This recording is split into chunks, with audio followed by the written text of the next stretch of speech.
నీళాతుంగస్తనగిరితటీ సుప్తముద్బోధ్య కృష్ణం పారార్ధ్యం స్వం శ్రుతిశతశిరఃసిద్ధమధ్యాపయంతి స్వోచ్ఛిష్టాయాం స్రజనిగళితం యా బలాత్కృత్య భుంక్తే గోదా తస్యై నమ ఇదమిదం భూయ ఏవాస్తు భూయః. ఆండాళ్ దివ్య తిరువడిగళే శరణం. జై శ్రీమన్నారాయణ. శ్రీమతే రామానుజాయ నమః. ప్రతిరోజు ఎవరైతే శ్రద్ధగా క్రమం తప్పకుండా ఇతిహాసం ఛానల్లో ఈ తిరుప్పావై వ్రతంలో పాలు పంచుకుంటూ ఉన్నారో, అంటే ప్రతిరోజు ఎవరైతే శ్రద్ధగా ఆలకిస్తూ ఉన్నారో, మీ అభిప్రాయాలను కామెంట్ సెక్షన్లో మాతో పంచుకుంటూ ఉన్నారో వాళ్ళందరికీ ప్రత్యేకమైన ధన్యవాదాలు చెప్తూ, ఇక ఇప్పుడు ఈరోజు పాశురం ఏమిటో చూద్దామా. నోత్తొచ్చు వర్కం పొగుగిన్రవమ్మనాయ్ మాతముం తారారో వాసెల్ తెరవాదార్ నాతత్తుళాయ్ ముడి నారాయణన్ நம்மால் போத்தப்பறை தரும் புண்ணியனால் பண்டொரு நாள் கூத்தத்தின் வாய் விளந்த கும்பகருணனும் தோத்து முனக்கே பெருந்துயில் தான் தந்தானோ ஆத்தானந்தலுடையாய் அருங்கலமே தேத்தமாய் வந்து తిరవేలోరెంబావాయ్. ఈరోజు పాశురం యొక్క అర్థాన్ని ముందు మనం తెలుసుకోవడానికి ప్రయత్నం చేద్దాం. ఆ తర్వాత లోతుల్లోపలికి వెళదాం. తులసి కథ, కుంభకర్ణునికి సంబంధించి మనం మాట్లాడుకుందాం, సరేనా. నిన్నటి పాశురంలో గోపిక నిద్రలేపుతూ మామ కూతురా లే అన్నారు. అంతేకాకుండా ఓ అత్త, ఏంటి ఇంకా నీ కూతురు నిద్ర లేవట్లేదు, మేం చెప్పేది వినిపించట్లేదా, ఏంటి ఎందుకు లేవట్లేదు, ఓ అత్త కూతురా నిద్రలేపు నీ కూతుర్ని అని నిన్న మాట్లాడారు. ఈరోజు చాలా గౌరవంగా సంబోధిస్తూ ఉన్నారు ఆరుబయట నిలబడ్డ గోపికలు, అంటే గోదాదేవి అమ్మవారు. నిద్ర లేపుతూ ఉన్నారు. అమ్మనాయ్, ఓ అమ్మా, ఓ తల్లి, అమ్మా అని పలకరిస్తూ నిద్ర లేపుతూ ఉన్నారు ఈరోజు గోపికను. నోట్ర్ అంటే నోము నోయడం అన్నమాట. నోము నోచి అంటే ఇంతకుముందే నువ్వు ఏదో నోము నోచినట్టున్నావు, కృష్ణ పరమాత్మను పొందడం కోసము కృష్ణ అనుభవంలో ఉన్నట్టున్నావు, ఆయనను పొందినట్టున్నావు. ఇక ఈ నోముతో, ఈ తిరుప్పావై వ్రతంతో నాకేమిటి పని అని నిద్రపోతున్నట్టున్నావా ఓ అమ్మా. సరే, వాకిలి తలుపులు తెరవకపోతే తెరవకపోయావు, వాషల్ అంటే వాకిలి తలుపు తెరవకపోతే తెరవకపోయావు, కనీసం ఒక మాటైనా మాట్లాడొచ్చు కదా. ఏమమ్మా, ఆ శ్రీమన్నారాయణుడు ఎలా ఉంటాడు? కిరీటంలో తులసి మాలను ధరించిన ఆ శ్రీమన్నారాయణుడు మనకు పల్లాండ్ అంటే మంగళం పాడే అవకాశాన్ని కల్పించిన ఆ శ్రీమన్నారాయణుడు మనకు పరైని అంటే పరమపదాన్ని అనుగ్రహించే ఆ శ్రీమన్నారాయణుడు ఆయన చేతుల్లో పడి కూట్రత్తిన్ వాయవేళంద, ఆయన చేతుల్లో పడి, ఎవరి చేతుల్లో? ఆ శ్రీమన్నారాయణుని చేతుల్లో పడి యముని నోట్లో పడిన కుంభకర్ణనుం, కుంభకర్ణుడు మునక్కే తొట్రు నీకిచ్చి వెళ్ళాడా అంటున్నారు. ఏమిచ్చి వెళ్తాడండి కుంభకర్ణుడు, చెప్పండి. కుంభకర్ణుడు శ్రీమన్నారాయణుని చేతుల్లో పడి ఆ తర్వాత యముని నోట్లో పడ్డాడు. ఆ యముని నోట్లో పడేటప్పుడు వెళుతూ వెళుతూ కుంభకర్ణుడు తన గాఢమైన నిద్రను నీకిచ్చి వెళ్ళాడా ఏమిటి? చూస్తుంటే కుంభకర్ణుడు చెల్లెల్లా ఉన్నావే అంటుంటారే ఇళ్లల్లో. ఏమమ్మా, లేవమ్మా, నిద్రమత్తు వదిలించుకో, రా తిర్రా, తలుపు తీ వచ్చి అని పిలుస్తూ ఉన్నారండి ఈరోజు పాశురంలో. ఇదనమాట దీనికి అర్థం. ఇందులో మనకు తులసి కనిపిస్తోంది, కుంభకర్ణుడు కనిపిస్తూ ఉన్నాడు కదా. ఇంకా చాలా చాలా ఉన్నాయి, అన్నీ మనం ఎక్కడ చెప్పుకోగలం, కానీ ఒకటే రోజు వీడియో లోపల కొన్ని మనం చెప్పుకోవడానికి ప్రయత్నం చేద్దాం.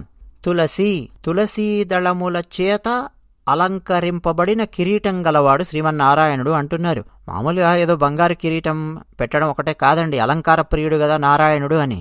దాంతోపాటు తులసీ దళాన్ని పెట్టడం, తులసీ దళాల మాలను ఆయన తల మీద ధరింప చేయడం, దాని గురించి మాట్లాడుతూ ఉన్నారు. అసలు గోదాదేవి అమ్మవారి పేరు ఏంటండి? మరో పేరు సూడి కొడుత్త నాచ్యార్ అంటారు. సరే, మనం తెలుగులో చూడి కొడుత్త నాచ్యార్ అంటాం. చూడి కొడుత్త నాచ్యార్ అంటే తెలుగులో ఏమిటో తెలుసునా? ఆముక్త మాల్యద అని చెప్పి అర్థం. ఒక అర్థం ఏంటి ఆముక్త మాల్యద అంటే? ఆమె ధరించి ఇచ్చిన మాల అని చెప్పి అర్థం. ఆముక్త మాల్యద అంటే పూలమాలలేనా? ఆండాళ్ళమ్మవారు పూలమాలలు ఆమె ధరించి ఆ పూలమాలలను స్వామివారికి అలంకరింపజేశారు. కేవలం పూలమాలలు, పూలు మాత్రమే ఉన్నాయా అంటే కాదు. పూలతో పాటు అత్యంత కీలకమైనది, నారాయణునికి ప్రియమైనది తులసి కూడా అందులో ఉంది. తులసి మాలలు కూడా ఉన్నాయి వాటిలో. అసలు గోదాదేవి అమ్మవారు ఎక్కడ లభించారండి? ఎక్కడ పుట్టారండి ఆమె?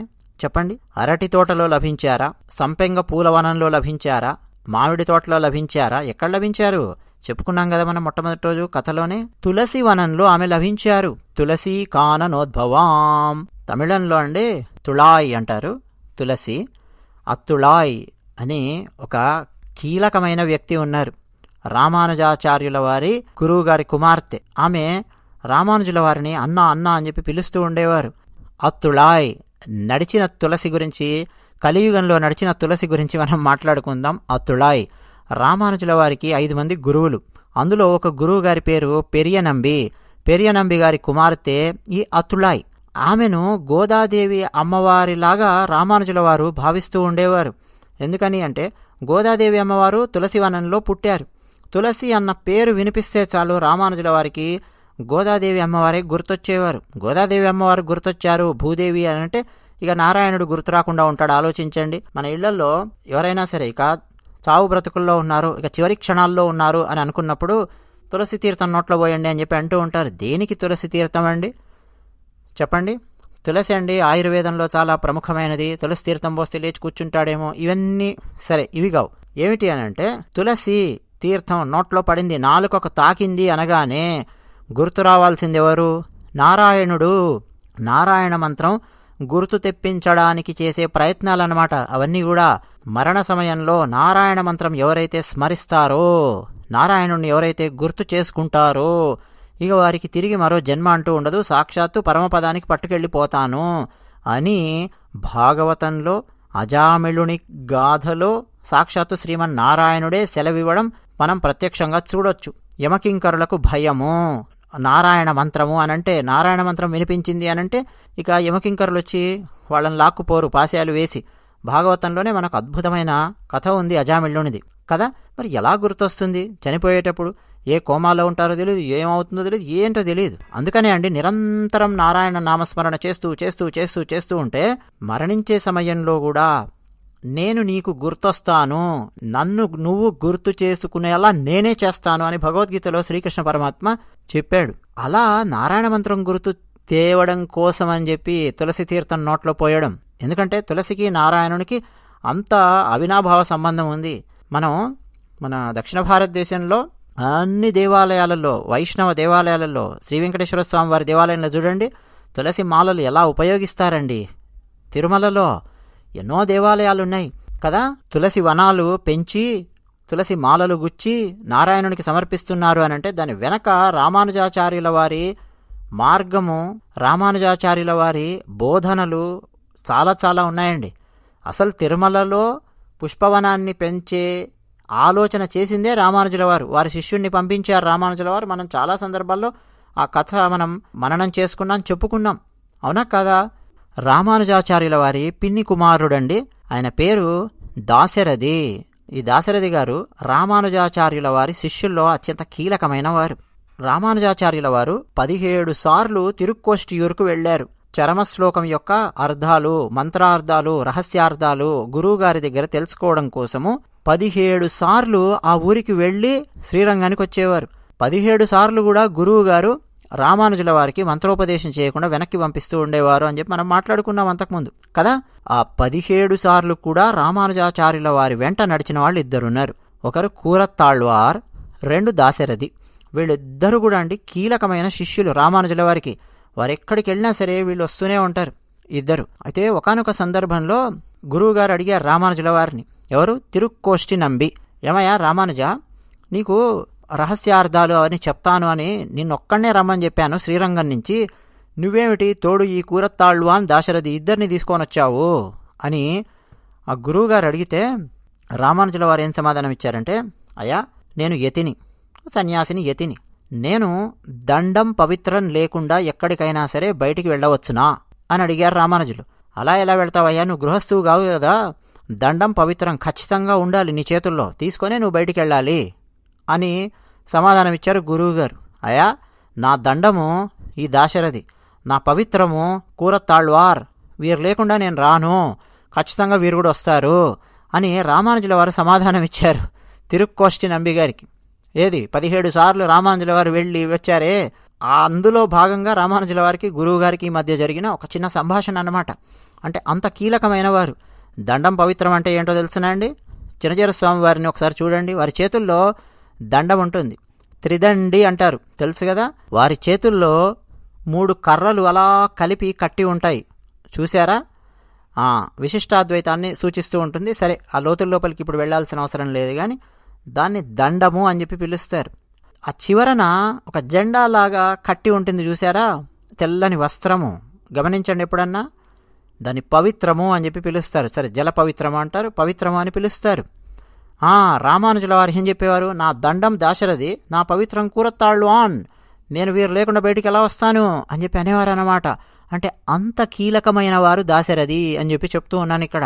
ఒకసారి రామానుజుల వారి మరో గురువు పెరియ నంబిగారు, ఆయన కూతురు అత్తుళాయ్, తులసి అని చెప్పాను ఇంతకుముందే, తులసి కథ అని, అత్తుళాయ్, ఆమె వివాహం చేసుకుంది, అత్తగారింటికి వెళ్ళింది. అయితే అత్తగారి దగ్గరికి వెళ్ళి, అత్తగారు ఇంట్లో పనులు కాస్త ఎక్కువగా అవుతున్నాయి, నాకెవరన్నా ఒకరిని సహాయంగా ఇవ్వండి, మడి బట్టలు ఇవన్నీ తీసుకొని నదికి వెళ్ళి వాటన్నింటినీ ఉతుక్కొని రావాలి ఈ కోడలు గారు. ఎవరు? అత్తుళాయ్.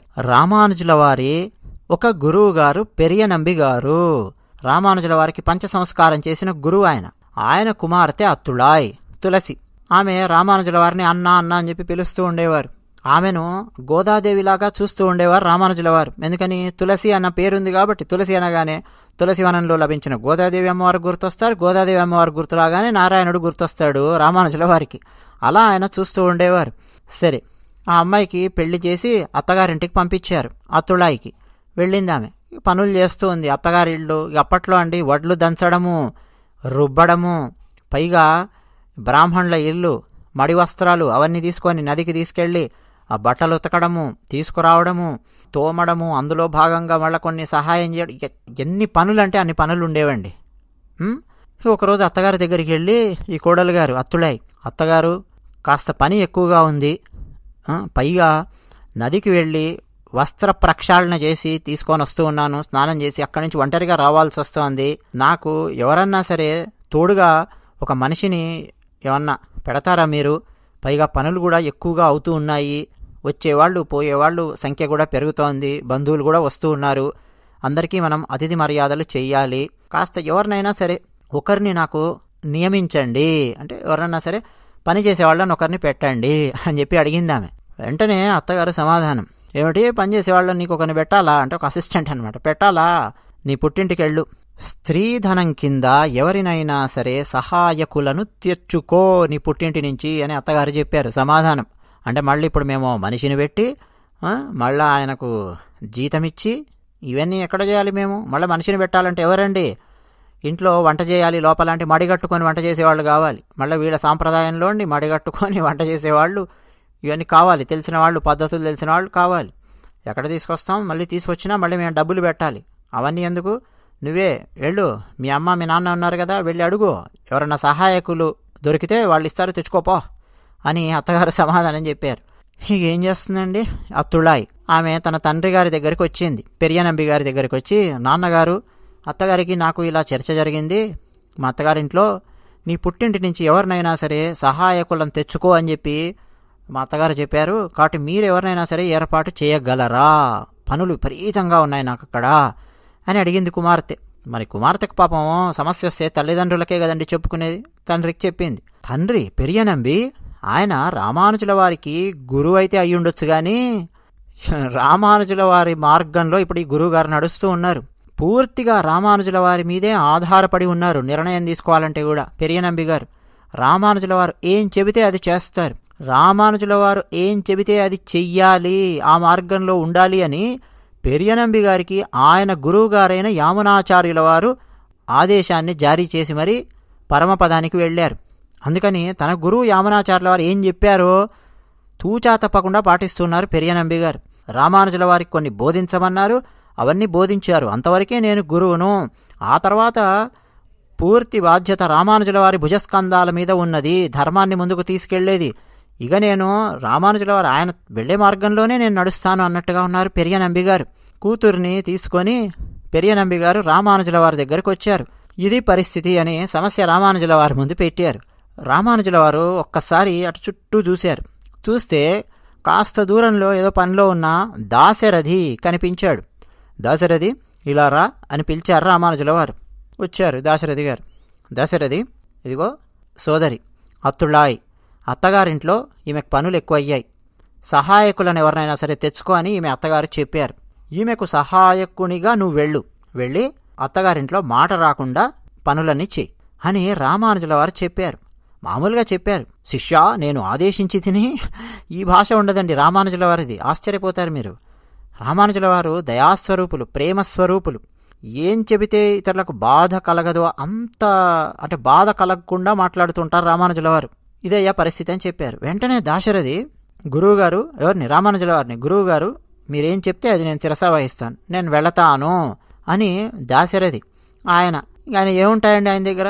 ఓ ఉత్తరీయము, ధోవతి, ఆయనవేమున్నాయో అన్నీ ఓ సంచిలో పెట్టుకొని, పక్కబట్టలు ఏవో 2 ఉంటాయి అవన్నీ పెట్టుకొని, పదమ్మా నేను వస్తాను అని అత్తులాయి వెంట దాశరథి వెళ్ళాడు. దాశరథి అంటే ఏమనుకుంటున్నారండి, ఈయన సామాన్యుడు కాదు. ఈయన ధాటీ పంచకం రాశాడు, మహాపండితుడు, మహాజ్ఞాని. రామానుజుల వారి పక్కనున్నాడు అని అంటే ఇక మీరు ఆలోచించండి ఎలాంటివాడు. మొదలియాండాన్ అని ఈయనకు పేరు దాశరథికి. మొదలియాండాన్ అంటే ఏమిటో తెలిసిన? శ్రీ వైష్ణవులందరికీ నాయకుడు అని చెప్పి అర్థం. దాశరథి అంటే మొదలియాండాన్ ఆయన పేరు. ఇంకా చాలా పేర్లున్నాయి. రామానుజన్ పొన్నడి అనే పేరుంది, యతిరాజ పాదుక అనే పేరుంది, శ్రీ వైష్ణవ దాసర్ అనే పేరుంది, తిరుమారుమార్బన్ అనే పేరుంది. చాలా పేర్లున్నాయి. ఎక్కువగా దాశరథిని మొదలియాండాన్ అని గాని దాశరథి అని గాని వ్యవహరిస్తూ ఉంటారు.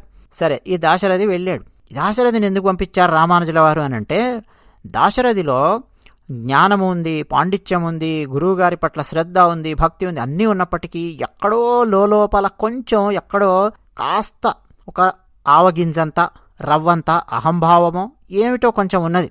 గురువుగారు ఏం చేస్తారండి, ఇలాంటి లక్షణాలు ఏమన్నా ఉంటే, 1000 మంచి లక్షణాలుండి శిష్యుని లోపల ఇలాంటి చిన్న చిన్న లక్షణాలు, అది దుర్గుణము అని కూడా చెప్పలేము, మానవ సహజం వస్తాయి కదా, అలాంటి ఉంటే వాటిని ప్రక్షాళన చేసి గురువుగారు శిష్యుణ్ణి పూర్తిగా యోగ్యునిగా మారుస్తూ ఉంటారు. అంతే కదా. అందుకని అన్నమాట రామానుజుల వారు దాశరథికి ఈ పని అప్పగించింది. దాశరథి వెళ్ళాడు అత్తగారింటికి. అత్తుడాయి చెప్పింది, అత్తగారు ఇగో నేను తీసుకొని వచ్చానని. సరే అమ్మా, ఏముంది పని చేసుకోండి అన్నారు. ఇక ఇప్పుడు ఆయన ప్రతిరోజు లేవడం, వడ్లు దంచడం. దాశరథి వడ్లు దంచుతూ కూడా ఏం చేస్తాడండి దాశరథి? తన గురువుగారు రామానుజుల వారు తిరుప్పావై వ్యాఖ్యానం చెబుతూ, తిరుప్పావై ప్రవచనం చేస్తూ ఏం చెప్పారో, అప్పట్లో ద్వాపరయుగంలో గోపికలు పెరుగు చిలుకుతూ హరినామస్మరణ చేసేవారు. మనం కూడా మన జీవితంలో మన కార్యక్రమాలు, విద్యుక్త ధర్మాలు నెరవేర్చుకుంటూ భగవంతుని నామాన్ని స్మరించాలి చెప్పారు కదా. మనం కూడా అనుకున్నాం కదా మొన్న. దాశరథి వడ్లు దంచుతూ హరినామస్మరణ చేసుకుంటూ ఉండేవాడు. పెద్ద పెద్ద గుండిగలు తీసుకొచ్చి అక్కడ పెట్టడము, వండి వార్చడము, ఇవన్నీ కోడలు ఆమె చేస్తున్నప్పటికీ ఆమెకు ఒక సహాయకునిలాగా ఉంటూ కష్టమైన పనులు ఏమన్నా ఉంటే తాను చేసేవాడు. అమ్మా, పప్పులో పోపు వేసే పని నువ్వు చేయిపో, ఈ దంచే కార్యక్రమం నేను చేస్తాను, నూరే కార్యక్రమం నేను చేస్తాను, నీకెందుకమ్మా ఇది, నువ్వు వెళ్ళు అని ఆమె అలాంటి పనులు చేస్తుంటే ఈయన కష్టమైన పనులన్నీ కూడా ఈయన తీసుకొని చేస్తూ ఉండేవాడు. బట్టలు ఉతకాలి, మడి బట్టలు అవన్నీ నేను చేస్తానమ్మా, నీకెందుకమ్మా, నువ్వు ప్రశాంతంగా స్నానం చేసి రా, నేను చూసుకుంటాను తల్లి, అవన్నీ నేను తీసుకెళ్తాను అని నదికి తీసుకొని వెళ్ళి బట్టలన్నీ ఉతికి తీసుకొచ్చి అక్కడ ఆరేస్తూ ఉండేవాడు. ఈ అత్తగారు మామగారు వీళ్ళింట్లో ఉండేవాళ్ళు కూడా అడుగుతారు కదా, ఏం చదువుకున్నావో ఏమిటి అని. ఏదో వానాకాలం చదువుకున్నానండి, ఏదో చదువుకున్నాను అనేవాడు అన్నమాట. సరేలే, పని అయితే చేస్తున్నాడు కదా, ఆనందంగా ఉన్నారు. ఇంటికి వచ్చేవాళ్ళు పోయేవాళ్ళు, బంధువులు వస్తూ ఉన్నారు, అతిథులు వస్తూ ఉన్నారు. వాళ్లకు వండి వార్చడం కానీ, ఆ అరటాకులన్నీ ఎత్తేయడము, తీసుకెళ్లడం, ఎన్ని పనులంటే అన్ని పనులు చేస్తూ ఉండేవాడు దాశరథి. అలా కొన్ని నెలలు గడిచింది. ఒకరోజు ఈ అత్తుళాయి తులసి ఈ ఈమె ఇంటికి ఒక మహాపండితుడు వచ్చాడు. ఆ మహాపండితునికి కావాల్సినవన్నీ కూడా సమకూర్చారు. ఆయన అగ్నిహోత్రం చేసుకోవడానికి కావాల్సినవి, సంధ్యావందనానికి కావాల్సిన అన్ని సమకూర్చారు. ఆయన ఏం తింటాడో, ఏం తినడో, ఎలా తింటాడో, కారం ఎక్కువ వేయాలా, ఉప్పు ఎక్కువ, అన్నీ కనుక్కొని ఆయనకు కావాల్సిన విధంగా ఆ పదార్థాలు అన్నీ కూడా వండి వడ్డించడానికి దాశరథి కోడలు అలాగే ఇద్దరు కష్టపడ్డారు, చేశారు, పెట్టారు. పండితుడు ఇంట్లో వాళ్ళందరూ తిన్నారు. ఇప్పుడు ఈ తులసి మామగారు, ఇంతసేపు అత్తగారి గురించే మాట్లాడుకున్నాం మనం, మామగారు ఎక్కడికి పోయారు, టీవీ సీరియల్లో లాగా మామగారు ఎక్కడో ఉంటాడు అని చెప్పి అనుకుంటున్నారా? మామగారు అనమాట ఇప్పుడు ఈ తులసి మామగారు. ఆయన వచ్చిన పండితుడు. ఇద్దరు అరుగు మీద కూర్చొని చర్చ, అది కూడా ఏమిటి, వేదార్థాలను తీసుకొని చర్చిస్తూ ఉన్నారు. అసలు ఈ ప్రపంచం మొత్తం మాయ అని ఆ వచ్చిన పండితుడు చెబుతూ ఉన్నాడు. చెప్పి వేదాలలో వాటికి రెఫరెన్సెస్ ఎక్కడెక్కడైతే ఉన్నాయో వాటిని కోట్ చేస్తూ ఉన్నాడు పండితుడు. ఇలా ఉందండి, అసలు ఈ ప్రపంచం మొత్తం మాయా అని చెప్పడం మొదలుపెట్టాడు. అసలు ఈ భౌతిక ప్రపంచానికి ఒక అర్థం లేదు చెప్తూ ఉన్నాడు. అసలు అంతటా భగవంతుడున్నాడు, మనలోనే భగవంతుడున్నాడు అని చెప్పి అనుకున్నప్పుడు దేవాలయానికి వెళ్ళడం ఎందుకు, దేవుడెందుకు, విగ్రహం ఎందుకు అని చెప్తూ ఉన్నాడు ఆయన. అవి కూడా ఏమిటి, ఏదో మామూలు మాటల్లా చెప్పట్లా, ఉపనిషత్తుల్లోని వాక్యాలు తీసుకొస్తూ ఉన్నాడు, వేదార్థములను తీసుకొనొచ్చి సాధికారికంగా మాట్లాడుతూ ఉన్నాడు పండితుడు. పక్కన మామగారు, ఆయన చదువుకున్నవాడే, ఆయన మాట్లాడుతూ ఉన్నాడు, చర్చిస్తూ ఉన్నాడు. మామగారు అది కాదండి అని చెప్పబోతూ ఉన్నాడు. కానీ వచ్చిన పండితుని జ్ఞానం ముందు ఈ తులసి మామగారి జ్ఞానం సరిపోవట్లా. తులసి మామగారు బహుశా ఎంఏ పిహెచ్డి ఏదో చేసుంటే ఆ వచ్చిన పండితుడు డబల్ ఎంఏ డబల్ పిహెచ్డి ఏదో చేసున్నాడు. ఆ స్థాయిలో జ్ఞానం ఉంది, మాట్లాడుతూ ఉన్నాడు. అప్పటిదాకా అక్కడ ఇక్కడ ఏదో పని చేసుకుంటూ ఉన్న దాశరథి ఏదో పెద్ద గుండిగలు అవన్నీ మోసుకొచ్చి అక్కడ పెడుతూ ఉన్నాడు. విన్నాడు, విని ఆగాడు. ఆగి దాశరథి సమాధానం ఇవ్వడం మొదలుపెట్టాడు. ఎవరికి? ఆ పండితునికి. అది కాదండి పండితుడు గారు, మరి వేదంలో ఇలా కూడా చెప్పారు కదండి అని ఆ పండితుని యొక్క వాక్యాలను ఖండించే వేదార్థాలను పట్టుకొచ్చి దాశరథి మాట్లాడడం మొదలుపెట్టాడు. పెట్టేసరికి ముందు ఈ మామగారు ఈయన కంగారు పడ్డాడు. పండితుడేమన్నా అనుకుంటాడేమో అతిథి అని. వెళ్ళబోయి వెళ్ళు, ఏం చెప్తున్నావు తెలిసి తెలియని, వెళ్ళు పని చేసుకోపో అని చెప్పి మామగారు అంటున్నారు. వెంటనే పండితుడు కాస్త అహం దెబ్బతిన్నది కదా, ఆగాగు ఇక్కడరా, ఏమిటి వంట చేసుకునేవాడివి, తళియస్వామి అంటారు, వంట చేసుకునేవాడివి, పనులు చేసేవాడివి, ఏమిటో మాట్లాడుతున్నావు ఎట్రా పిలిచాడు. పండితుడు నిలబడ్డాడు. దాశరథి పండితుడు ఏమిటి చెప్పు అన్నాడు. దాశరథి తన సిద్ధాంతాన్ని ఏమిటో ముందుకు తీసుకొని వచ్చి సాధికారికంగా మాట్లాడడం మొదలుపెట్టాడు. పండితుడు కొన్ని అర్థములు, వేదార్థములు 2-3 తీసుకొచ్చి మాట్లాడితే వాటిని ఖండిస్తూ అంతకంటే బలమైన తర్కాన్ని దాశరథి వినిపించడం మొదలుపెట్టాడు. అంటే ఈ భౌతిక ప్రపంచానికి ఏమాత్రమూ అర్థము లేదు, ఇదంతా ఏనాడో పుట్టింది, ఎప్పుడో లయమైపోతుంది, కాబట్టి అసలు దీనికి అర్థం పరమార్థం అంటూ ఏమీ లేదు అన్నట్టుగా ఆ పండితుడు వ్యాఖ్యానిస్తూ ఉంటే దాన్ని ఖండించాడు దాశరథి. ఆ తర్వాత ఆ పండితుడు విశ్వం అన్నది, ఈ సృష్టి అన్నది ఒక సుదీర్ఘమైన కళ లాంటిది. కళలో మనకు ఏమిటేమిటో పులులు, సింహాలు, మనుషులు ఎవరెవరో కనిపిస్తూ ఉంటారు మన నిద్రపోయినప్పుడు. ఉదయం లేచి లేవగానే కళలో కనిపించినవన్నీ ఏం కనిపించవు, అవన్నీ మాయమైపోయి ఉంటాయి, అవునా? అలాగే ఇప్పుడు కూడా ఈ సృష్టి మొత్తం కూడా ఒక సుదీర్ఘమైన కళ లాంటిది, ఇవన్నీ ఏమీ లేవు, ఇవన్నీ ఒక మాయా అని ఆ పండితుడు చెప్పడం మొదలుపెట్టాడు. వెంటనే దాశరథి ఖండించాడు. అయ్యా, వాల్మీకి రామాయణము మనకు శిరోధార్యము, అందులో త్రిజట స్వప్నము అని ఒక వృత్తాంతం ఉంది. కళల గురించి అంత అద్భుతంగా వాల్మీకి మహర్షి వారు రాశారు. త్రిజట స్వప్నంలో కనిపించినవి భవిష్యత్తులో ఏం జరగబోతోంది అన్నది దర్శించి మరి త్రిజట స్వప్నము ద్వారా సీతమ్మ వారికి చెప్పి సీతమ్మ వారిలో ఒక ధైర్యాన్ని నింపింది. అంటే కళకు ప్రయోజనం ఉన్నట్టే కదా అని దాశరథి వాదించాడు. తర్వాత సరే, త్రిజటా స్వప్నం కాస్త పక్కన పెట్టబోయి వంటవాడా, తళియస్వామి, ఇంకా ఆయన వంటవాడలాగానే చూస్తున్నారు కదండి, వంటవాడా. ఇప్పుడు మనం నిద్రపోతాం, రోజు ఎన్నెన్నో కళలు అవన్నీ వస్తూ ఉంటాయి, వాటికి ఏం ప్రయోజనం ఉంది? మనకొచ్చే ప్రతి కళకు ఏదైనా ఒక ప్రయోజనం ఉందంటావా అన్నాడు ఆయన.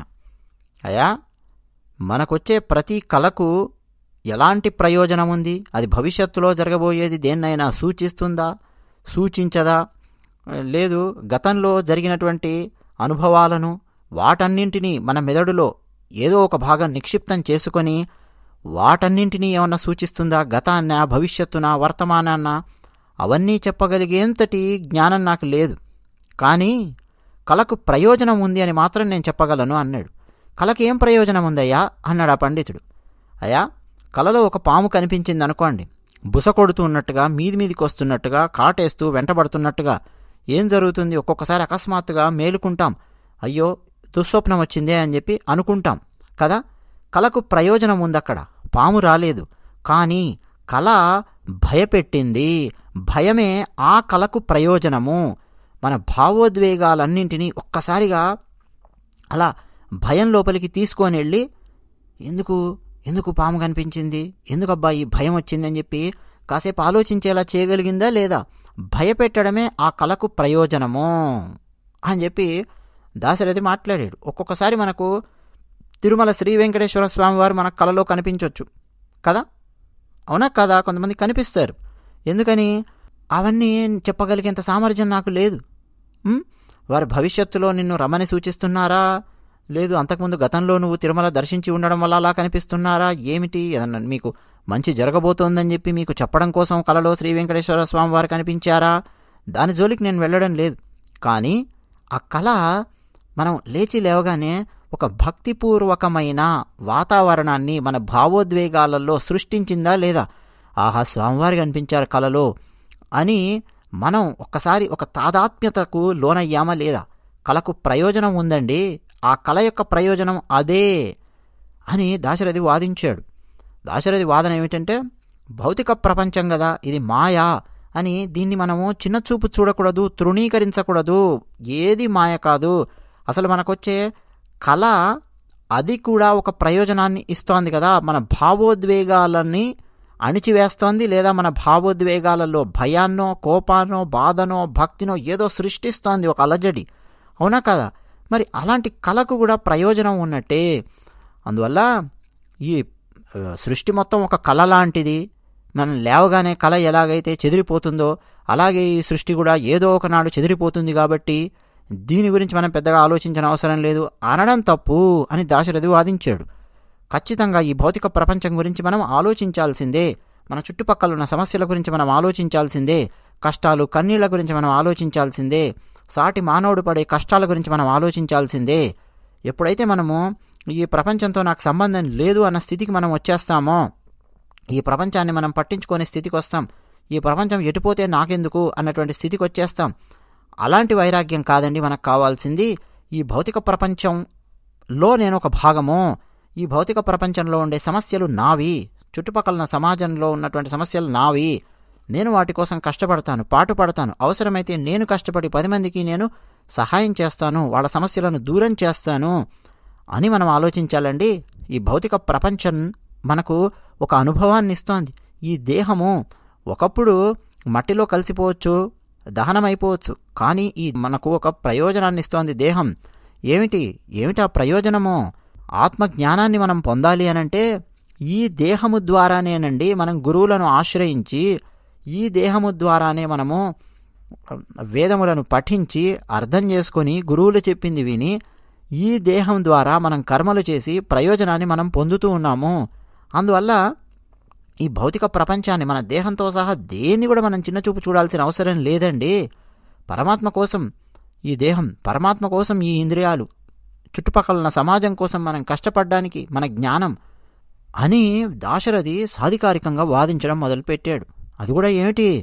ఉపనిషత్తులో ఉండే రహస్యాలు, అర్థములు, బ్రహ్మసూత్రాలకు రామానుజాచార్యుల వారు భాష్యం ఇంకా అప్పుడు రాస్తూ ఉన్నారన్నమాట.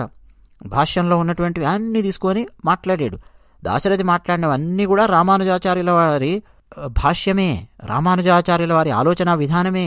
దాశరథి మాట్లాడింది భౌతిక ప్రపంచంతో నాకు సంబంధం లేదు, మాయా అంతా మాయా అంతా అలా గనక మనం అనుకున్నాము అని అంటే ఇక భౌతిక ప్రపంచం గురించి మనం మాట్లాడడం మానేస్తాం, ఆలోచించడం మనం మానేస్తాం. కాదు, అసలు మనం ఆలోచిస్తున్నాము అని అంటేనే ఆ ఆలోచన కూడా ఈ భౌతిక ప్రపంచంలో మనం ఉన్నాం. ఈ భౌతిక ప్రపంచంలోనే మన మెదడులో ఆలోచన పుడుతోంది. మంచి ఆలోచన పుడితే మంచి చేస్తోంది, మంచి చెయ్యాలి అని చెప్పి మనల్ని ప్రోత్సహిస్తోంది. దుష్ట ఆలోచన పుడితే దుష్టత్వం వైపు మనల్ని తోస్తోంది. ఆ దుష్టత్వమో మంచితనమో దానివల్ల భౌతిక ప్రపంచంలో ఒక అలజడి వస్తోంది. మంచో చెడో అది మరికొత్త కొత్త కొత్త అనుభవాలను ప్రయోజనాలను సృష్టిస్తోంది. ఈ భౌతిక ప్రపంచంలో కొంతమంది మార్గాన్ని అది మార్చొచ్చు, కొంతమంది జీవితాల మీద అది ప్రభావితం పడేలా చేయొచ్చు. ఒక చిన్న ఆలోచన అన్నది, అవునా కాదా? భౌతిక ప్రపంచంలో ఉన్న ఈ దేహంలోనే మనకు ఆలోచన పుడుతోంది. అసలు ఈ దేహమే లేకపోతే ఆలోచన ఎక్కడి నుంచి వస్తుంది? దేహం ఉంది కాబట్టి మంచి ఆలోచన చేయాలి. మంచి ఆలోచన చేసి మంచి చేసామనుకోండి ఈ భౌతిక ప్రపంచానికి, దానివల్ల మంచి ప్రయోజనం ఉంది. ఇదండి దాశరథి వాదించాడు రామానుజుల వారి మార్గం. అందుకే రామానుజుల వారు కష్టపడితే నేను ఒక్కడిని కష్టపడతానయ్యా 10 మంది సుఖపడని అన్న ఆలోచన విధానం అన్నమాట. కాసేపు అయ్యిందండి, ఒక అరగంట అయ్యింది. ఇక పండితుడు ఆశ్చర్యపోయాడు. ఎవరయ్యా ఈయన? ఎవరిని పట్టుకొచ్చారయ్యా మీరు? ఏమిటి ఇలా మాట్లాడుతున్నాడు ఈయన? ఇంతటి తర్కమా అని పండితుడు ఆశ్చర్యపోయాడు. ప్రశంసించాడు. ఇక పండితుడు ఏం చేస్తాడు? ప్రశంసించి ఇక అక్కడి నుంచి చక్కపోయాడు. ఇప్పుడు టెన్షన్ మొదలయ్యింది మామగారికి. ఎవరికి? తులసి మామగారికి. వానాకాలం చదువా? ఎవరిని పట్టుకొచ్చావమ్మా ఈయనను? చూస్తుంటేనేమో యువకుడు, మేమేమో ఇక్కడ తలలు నెరిసిన వాళ్ళము, అనుభవం ఉన్నవాళ్ళము. వచ్చిన పండితుడు తల నెరిసినవాడు, గండపెండేరాలు తొడిగించుకున్నవాడు, బంగారు జరి అంచున్నటువంటి దుశ్యాలు వాళ్ళు కప్పుకొని పెద్ద పెద్ద సన్మానాలు పొందినవాడు. అలాంటి పండితుడిని నోరెళ్ళబెట్టేలా చేశాడు. ఎవరినా అని అప్పుడు కనుక్కోవడం మొదలుపెట్టారు. అత్తగారు వచ్చారు. ఎవరు నాయనా నువ్వు? ఎవరమ్మా ఈయన అని. ఏముందని మా అన్నయ్య గారు రామానుజాచార్యుల వారు పంపించారండి, వారి శిష్యుల్లో ఒకడు ఈయన దాశరథి అని చెప్పారు. వీరిప్పుడు గజ గజ గజ గజ వణికిపోయారు. రామానుజాచార్యుల వారి శిష్యుడా? రామానుజాచార్యుల వారి శిష్యుడు చాలామంది ఉన్నారు. ప్రతి ఒక్కరూ నేను రామానుజుని శిష్యుణ్ణండి అని చెప్పుకొని గర్వపడేవారు. శ్రీరంగంలో కానీ కాంచీపురంలో కానీ అక్కడ మొత్తం తిరిగితే నేను శిష్యుణ్ణండి, నేను రామానుజుల వారి శిష్యుణ్ణండి అని చెప్పుకునేవారు. సరే ఏముంది అనుకున్నాం కానీ ఏంటమ్మా ఈయన? పద పద పద ముందు నడు, పుట్టింటికి పద అని ఈమెను ఈ దాశరథిని వెంట పెట్టుకొని అత్తగారు మామగారు పుట్టింటికి తీసుకొని వచ్చారు. శ్రీరంగానికి వచ్చారు. పెరియనంబి గారింటికి వచ్చారు, మాట్లాడారు. తర్వాత రామానుజుల వారి దర్శనార్థం వచ్చారు. శ్రీరంగంలో ఒక మఠంలో రామానుజుల వారు అక్కడ కూర్చొని ఉన్నారు. తీసుకొని వచ్చారు. వచ్చి అయ్యా స్వామి రామానుజ మహాపండితుడితను, ఇలాంటి వారి చేత మేము సేవ చేయించుకున్నాము. దాస్యం చేశాడు మా గృహానికి వచ్చి, చిన్న మాట రాకుండా ఎన్నెన్ని పనులు చక్కబెట్టాడు. వద్దండి వద్దొద్దు, ఇతను మా ఇంట్లో సహాయకుడిగా ఉండడానికి వీల్లేదు, వద్దు అని చెప్పి నమస్కారం పెట్టారు ఆ తులసి యొక్క అత్తగారు మామగారు. వెంటనే రామానుజులు అన్నారు, మీరు కోరిన విధంగా మేము మీకు సహాయకుణ్ణి పంపించాం. తీసుకురమ్మన్నారు కదా, తల్లిగారింటి నుంచి పంపించాం సహాయకుణ్ణి, మా తులసికి తోడుగా, మా సోదరీమణికి తోడుగా. మీరు వద్దు అని చెప్పి అనుకుంటే వెనక్కి పంపించండి అని చెప్పి రామానుజుల వారు చెప్పారు. అయ్యా ఏ సహాయకులు దేవురు వద్దు, మేమే ఏదో కింద మీద పడి మేమే పని చేసుకుంటాం, మేమే సహాయకులను పెట్టుకుంటాం, మేమే చేసుకుంటాం, మమ్మల్ని క్షమించండి అని ఈ అత్తగారు మామగారు నమస్కారం పెట్టి, ముఖ్యంగా తులసి అత్తగారు తాను తప్పు చేశాను అని చెప్పి రామానుజుల వారికి, అలాగే తులసి తండ్రి పెరియనంబి గారు ఆయనకు క్షమాపణలు చెప్పి, మేము మీ అమ్మాయిని బాగా చూసుకుంటామండి, అవసరమైతే 4 పనులు నేను చేస్తాను, 4 పనులు తగ్గిస్తాను మీ అమ్మాయికి, మేం చూసుకుంటామండి అని తులసిని చాలా జాగ్రత్తగా చూసుకున్నారు. ఆ తర్వాత అత్తగారు మామగారు. ఇక్కడ చాలా ఉన్నాయండి ఈ సంఘటనలో. దాశరథి ఆయన గొప్పతనం ఏమిటి అన్నది ఒకటి అర్థమవుతోంది. ఆయనలో ఏమైనా సరే కాస్తో కూస్తో అహంభావం ఏ చిన్న రవ్వంత ఉన్నా సరే అది మొత్తం ఎగిరిపోయేలా చేయగలిగింది ఆయన చేసినటువంటి ఈ దాస్యం. అవునా? రామానుజుల వారి శిష్యులు అని చెప్పి చెప్పుకోవడం అంటే ఏమిటండి? ఇదిగో ఇలా ఉండాలి గురువుగారి శిష్యులు అంటే. పోనీ గురువుగారు ఏమి ధర్మభ్రష్టత్వం కలిగించే విధంగా అయితే శిష్యుణ్ణి గైడ్ చేయలేదు కదా. కొంతమంది ఉన్నారు కలియుగంలో, ఉత్తర భారతదేశంలో అక్కడక్కడ మనం చూడొచ్చు, కలియుగంలో గంజాయి తాగడం నేర్పించే వాళ్ళు ఉన్నారు. నేను గురువును, శిష్యుడికి గంజాయి తాగడం నేర్పిస్తూ బైరాగుల మఠాలలో. కాదండి, చూసుకోవాలి మీరు ఎప్పుడైనా కానీ వైదిక ధర్మమా వైదిక ధర్మం కాదా అన్నది. శిష్యులు కూడా అది కూడా చూడడం మానేశారు కలియుగం లోపల. మనకు చక్కగా అది శంకరాచార్యుల వారు వారిది ఒక మార్గం ఉన్నది వైదిక ధర్మము, రామానుజాచార్యుల వారు మార్గం ఉన్నది వైదిక ధర్మము, మధ్వాచార్యుల వారు వైదిక ధర్మము ఒక మార్గం ఉన్నది. ఇటువంటి మార్గాలు ఉన్నాయి. అలాగే భక్తి సాంప్రదాయాలు ఉన్నాయి. ఆ భక్తి సాంప్రదాయాలన్నింటికీ కూడా మళ్ళీ రామానుజాచార్యుల వంటి వారు ఆదర్శప్రాయంగా నిలుస్తారు అన్నది. ఆ మధ్య అమిత్ షా గారు హైదరాబాద్కు వచ్చినప్పుడు సమతామూర్తి విగ్రహావిష్కరణలో ఆయన ఎన్నో విషయాలు చెప్పారు. మరోసారి మనం మాట్లాడుకుందాం అవన్నీ కూడా. ఏమిటి, ఎలా ఆదర్శప్రాయులయ్యారు, ఎవరు ఎలా ఆదర్శప్రాయులయ్యారు అన్నది. సరేనా? ఈ దాశరథి రామానుజుల వారి పిన్ని కుమారుడండి. మొదలియాండ అని అంటారు అనేది గుర్తుపెట్టుకోండి. ఆ తర్వాత రామానుజుల వారి ఆజ్ఞతో శ్రీరంగం కోవెల సంపూర్ణమైన బాధ్యతలను ఆయన తీసుకున్నారు. అధికార బాధ్యతలను తీసుకున్నారు, నెరవేర్చారు. ఎన్నెన్నో కార్యక్రమాలు విజయవంతంగా పూర్తి చేశారు. ఇప్పటికీ ఈ దాశరథి వంశస్థులు శ్రీరంగం దేవాలయంలో పూజలు చేస్తున్నటువంటి వారు ఉన్నారు. ఇప్పటికీ శ్రీరంగంలో మనకు కనిపిస్తారు. ఆ తులసి ఎవరు అని అంటే రామానుజుల గురువుగారి కుమార్తె. ఆమెను తన సోదరీమణిలాగా భావించారు రామానుజుల వారు. ఆమె అత్తగారింట్లో సమస్య వస్తే కూడా దాన్ని పరిష్కరించారు చూడండి రామానుజుల వారు. ఇక కుంభకర్ణను మాట్లాడుకుందామా. కుంభకర్ణుడు ఏమైనా ఆ యముని నోట పడేటప్పుడు నీకు తన నిద్ర ఏమన్నా ఇచ్చి వెళ్ళాడా అని చెప్పి అంటూ ఉన్నారు. కుంభకర్ణుని నిద్ర లేపడం అండి రామాయణంలో యుద్ధకాండలో 60వ సర్గ. గుర్తుపెట్టుకోండి. నేను ఒక్కొక్కసారి ఎందుకు సర్గలు చెప్తూ ఉంటానంటే మీలో ఎవరైనా సరే ఆసక్తి ఉన్నవాళ్ళు ఎప్పుడైనా పఠించాలి అనుకుంటే ఈ వీడియోలు చూసేవాళ్ళు ఒకసారి మీరు వెళ్ళి అలా చదువుతారు అన్న ఉద్దేశంతో చెప్తూ ఉండడమే. 60వ సర్గలో ఉంటుంది వాల్మీకి రామాయణంలో. రావణాసురుడు రాముని చేతిలో ఓడిపోతాడు, ప్రహస్తుడు మరణిస్తాడు. ఇక రావణాసురుడు వెనక్కొచ్చి రాముని చేతిలో నేను ఓడిపోయాను, కుంభకర్ణుడు మాత్రమే రామునితో యుద్ధం చేయడానికి తగినవాడు, వానరులను రామలక్ష్మణులనందరినీ చంపేస్తాడు కుంభకర్ణుడు, కరకర నమిలేస్తాడు, లేపండ్రా కుంభకర్ణుడిని అని పంపించాడు. ఇక కుంభకర్ణుడు ఎక్కడ పడుకున్నాడంటే చాలా పెద్ద ఇల్లు, 1 యోజన వైశాల్యంతో నిర్మించబడినటువంటి ఇల్లు, పడుకొని నిద్రపోతూ ఉన్నాడు. ఇక రాక్షసులందరూ వచ్చారు. కుంభకర్ణుని ఆ గృహం లోపలికి వచ్చి ఎలా లేపాలి? అసలు చూస్తుంటే కుంభకర్ణుని యొక్క ఉచ్ఛ్వాస నిశ్వాసముల దెబ్బకు ఈ రాక్షసులందరూ ఆ గాలికి గడ్డి ఊగినట్టు ఊగిపోతూ ఉన్నారు. మొత్తానికి ఎలాగో నిలబడ్డారు. అది ఆ కర్ర తలుపు అన్ని పట్టుకొని నిలబడి కుంభకర్ణుని దగ్గరికి వెళ్ళారు. వెలికిల్లా పడుకొని నిద్రపోతూ ఉన్నాడు కుంభకర్ణుడు. చూశారు ఎలా లేపాలరా బాబు అని. అసలు ఆ కుంభకర్ణుని చూస్తే రాక్షసులకు అంటే రాక్షస జాతిలో పుట్టిన ఆ రాక్షసులకే కడుపులో ఏమిటో దేవినట్టు అయ్యింది అని చెప్పి రాశారు వాల్మీకి మహర్షి. ఓ పెద్ద పర్వతం గనక అడ్డంగా నేల మీద పడిపోయి గురకబెట్టి నిద్రపోతూ ఉంటే ఎలా ఉంటుందో అలా పడుకొని ఉన్నాడు. ఇక ఎంత ప్రయత్నం చేశారంటే లేపడానికి రాక్షసులందరూ ఒకవైపు కాకుండా కొంతమంది తలకు ఎడం వైపు, కొంతమంది కుడివైపు, కొంతమంది కుంభకర్ణుని కాళ్ల దగ్గర, కొంతమంది నడుము దగ్గర, ఎద దగ్గర, ఎక్కడంటే అక్కడ నిలబడి ఉన్నారు, చూస్తున్నారు.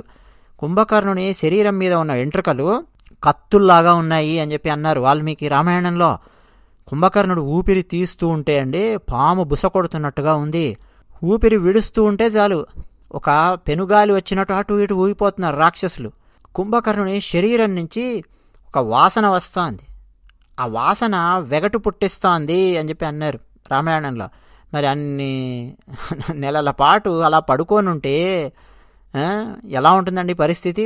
అలా ఉంది. ఇక కుంభకర్ణుడిని ఆయన లేచి లేవగానే కుంభకర్ణుడు తింటాడు. తినడానికి చంపి తీసుకొని వచ్చిన లేళ్లున్నాయి, దున్నపోతులున్నాయి, వరాహాలు, పందులున్నాయి. వాటన్నింటినీ రాసులుగా అక్కడక్కడ పోషించారు. ఎందుకని నిద్ర లేవగానే తిండి తిండి తిండి తే తే తే అంటాడు కుంభకర్ణుడు. అన్నాన్ని గుండిగలు నిండా వండించి తీసుకొచ్చి రాసులుగా పోసారు. ఇంకా రకరకాలైనవి అసలు నంజుకోవడానికి మాంసంతో తయారు చేసిన పదార్థాలు. రక్తాన్ని తాగుతాడు వాడు. కుండలల్లో రక్తాన్ని నింపి అక్కడక్కడ పెట్టారు.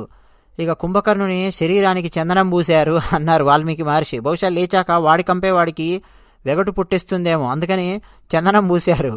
పూలమాలలు పెద్ద పెద్దవి తీసుకొని వచ్చి అలంకరించారు, ధూపం వేశారు. కుంభకర్ణ లే లే లే అని స్తోత్ర పాఠాలన్నీ చదవడం మొదలుపెట్టారు. అరిచారు, కేకలు పెట్టారు.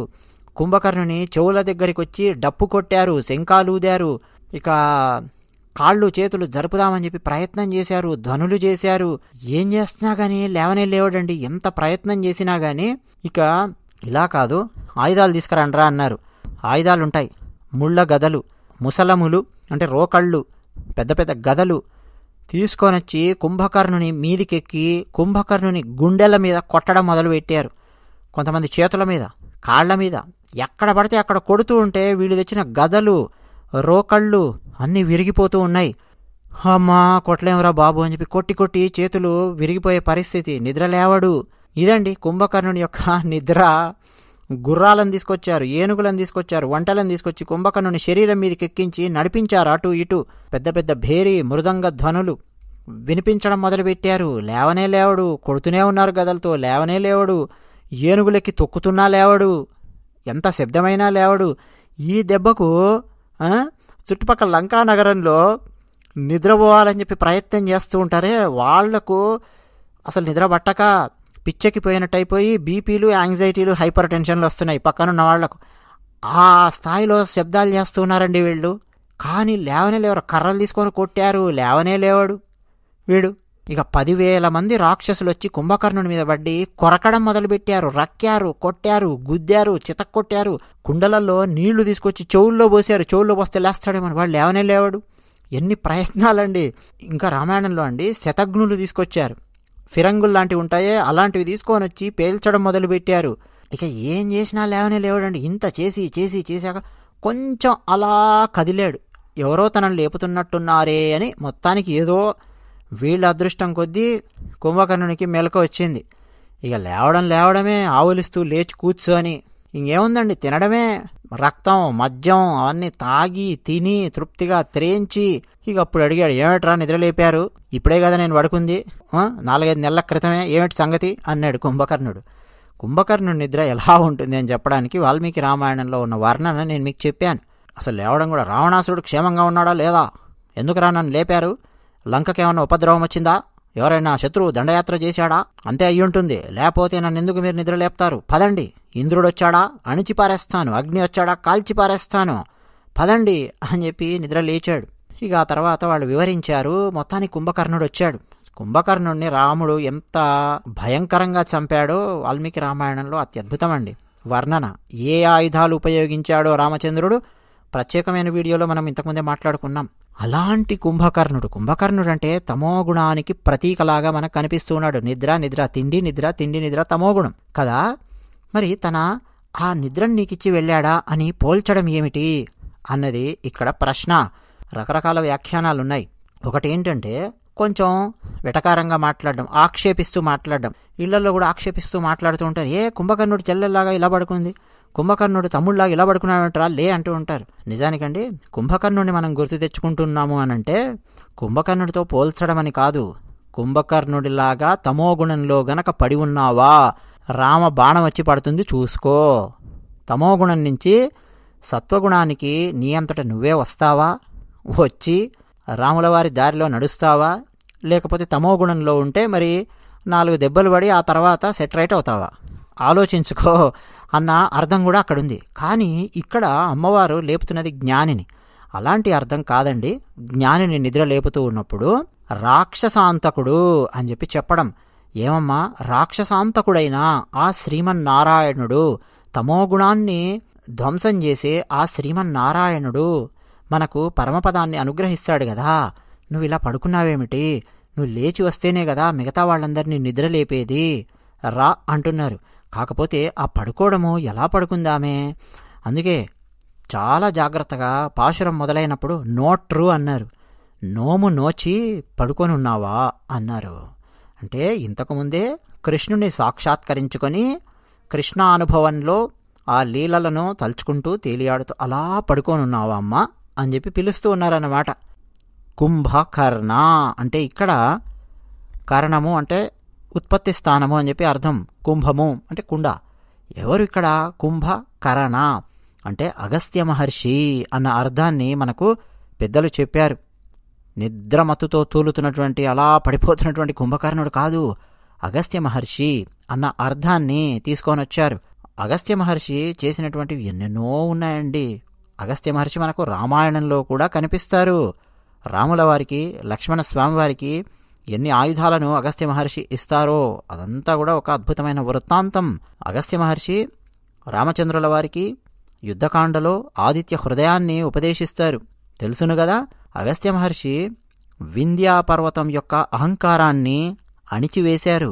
ఓం అచ్యుతాయ నమః అనగానే 7 సముద్రాలలో ఉండే నీరు మొత్తము వారి అరచేతుల లోపలికి వచ్చేసింది, అగస్త్య మహర్షి గారి అరచేతుల్లోకి. ఆ అగస్త్య మహర్షి సముద్ర జలాన్నంతటినీ తాగివేశారు ఒకానొక కార్యక్రమం కోసం, ఒక కార్యాన్ని సాధించడం కోసం. అంతేనా, ఇల్వలుడు వాతాపి. ఆ కథ మీకు తెలిసే ఉంటుంది. జీర్ణం జీర్ణం వాతాపి జీర్ణం అనే కథ. వింధ్యాపర్వతము ఒకనాడు అలా అలా పెరిగిపోతూ అహంకారంతో ఉంటే ఆ అహంకారాన్ని వంచగలిగారు అగస్త్య మహర్షి. ఉత్తరం వైపు నుంచి దక్షిణం వైపుకు వచ్చేశారు అగస్త్య మహర్షి. ఇక మరెప్పుడు ఆయన ఉత్తరం వైపుకు వెళ్ళలేదు. అది ఒక గాథ. అగము అనంటే పర్వతము అని ఒక అర్థం ఉంది, పాపము అని చెప్పి కూడా ఒక అర్థం ఉంది. పాపాలన్నింటినీ వంచివేసేవారు అగస్త్య మహర్షి. పర్వతాన్ని వంచారు, పర్వతం యొక్క అహంకారాన్ని వంచారు అగస్త్య మహర్షి. మన పాపాలను కూడా వంచగలిగేంతటి జ్ఞాని అగస్త్య మహర్షి. అదిగో అలాంటి జ్ఞాని అయిన అగస్త్య మహర్షితో పోలుస్తూ ఉన్నారు లోపల నిద్రిస్తున్నటువంటి గోపికను, కుంభకరుణనుం అని చెప్పి. అందుకే అగస్త్య అని పేరు. అగము అనంటే పర్వతము, అగము అంటే పాపము.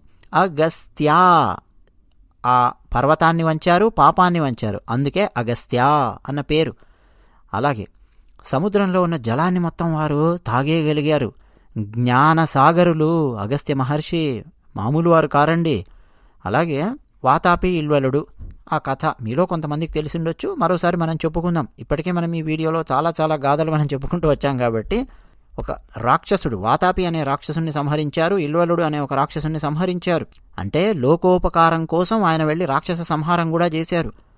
అంతటి జ్ఞాని, సర్వసమర్థులు అగస్త్య మహర్షి. అగస్త్య మహాముని అంటే జ్ఞానానికి ప్రతీక. అలాంటి జ్ఞానానికి ప్రతీక అయిన ఓ గోపిక కుంభకరుణనుం అంటే లేవమ్మా అని లేపుతూ ఉన్నారు. సంస్కృతం దేవభాష, మీ అందరికీ తెలుసు కదండి. ఋషిప్రోక్తము అంటారు దేవభాష. అలాగే ద్రవిడ భాష, అది కూడా ఋషిప్రోక్తము అని చెప్పి పిలుస్తారు. ఎందుకంటే ఇలక్కణం అనే ఒక గ్రంథాన్ని రచించారు అగస్త్య మహర్షి. ద్రవిడ భాష అది విస్తరించడానికి అగస్త్య మహర్షి చేసినటువంటి సేవ అంతా ఇంతా కాదండి.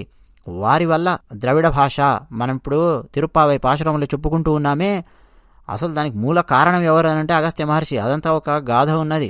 అందులో ఆ ద్రవిడ భాషలో అత్యుత్తమమైనటువంటి పదాలన్నింటినీ తీసుకొని ఏర్చి కూర్చి ఆశువుగా చెప్పి మనకు తిరుప్పావై వ్రతంలో భాగంగా ఈ పాశురాలన్నింటినీ గోదాదేవి అమ్మవారు మనకు అందించారండి.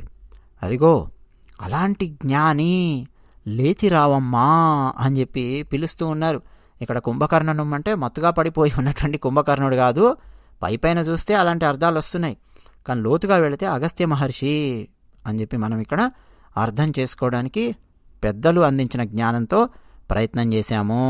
మరి తర్వాతి విషయాలు తర్వాతి పాశురంలో మాట్లాడుకోవడానికి ప్రయత్నం చేద్దాం. జై శ్రీమన్నారాయణ.